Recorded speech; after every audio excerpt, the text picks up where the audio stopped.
Eu vou contar pra vocês o dia que eu peguei meu pai com a minha vizinha de 12 anos. E na época eu tinha só 10 anos, então vocês imaginam a cabeça de uma criança de 10 anos vendo aquela cena. Enquanto eu vou limpando toda essa bagunça aqui, eu vou contando pra vocês. Eu sempre tive muito medo do meu pai, sabe? Eu sempre achei ele um cara muito esquisito. Sempre, gente, eu nunca tive a confiança de ficar com ele sozinha. E assim, minha mãe nunca percebeu isso, sabe? Pra ela sempre tava tudo bem. Minha mãe trabalhava durante a noite de cuidadora de idosos e meu pai trabalhava durante o dia. Então, quando chegava a noite, minha mãe deixava eu com meu pai pra ela poder ir trabalhar, né? E, gente, eu morria de medo de ficar com ele. Eu juro pra vocês, eu tinha uma insegurança tão grande do lado do meu pai que eu ia pra casa da vizinha. Eu ficava lá na casa da vizinha. Minha mãe saía pra trabalhar, eu ficava na casa da vizinha. E aí eu voltava só quando meu pai estivesse dormindo. Eu já sabia, assim, mais ou menos a hora que ele dormia, então eu só voltava quando ele já estava dormindo. Aí eu vinha da casa da vizinha, tomava um banho correndo, porque eu morria de medo de tomar banho com meu pai dentro de casa sozinha. E depois eu me trancava no quarto e ia dormir.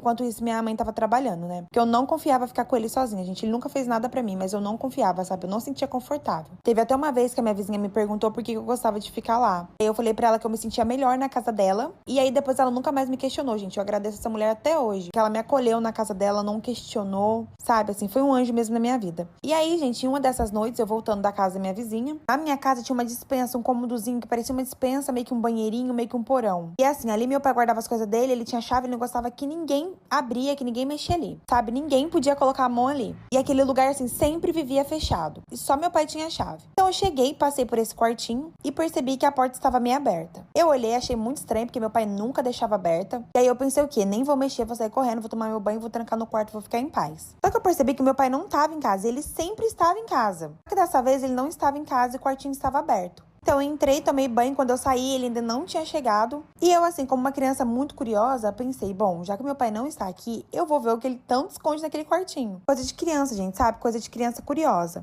E aí, gente, assim, eu peguei, no que eu abri a porta do quartinho, gente, vocês não imaginam a cena. Eu vi a filha do vizinho deitada assim no chão, sem roupa nenhuma. A menina parecia que tava desmaiada. Eu não sei se ela tava desmaiada, se ela tava morta. Eu não sei, gente. Só sei que naquela hora eu entrei num pânico. Saí dali assim, sabe? Correndo. Voltei pra casa da vizinha.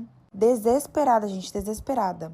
Eu pedi pra vizinha ligar pra minha mãe, porque eu não tinha celular. E a vizinha tinha um telefone fixo. E ela também tinha um número do trabalho da minha mãe, que também era um telefone fixo. Daí ela ligou pra minha mãe. E na hora eu não contei pra minha vizinha o que tava acontecendo. Porque, gente, eu era uma criança. Eu não tava entendendo nada. Então eu liguei pra minha mãe desesperada. Pedi pra minha mãe vir pra casa. A minha mãe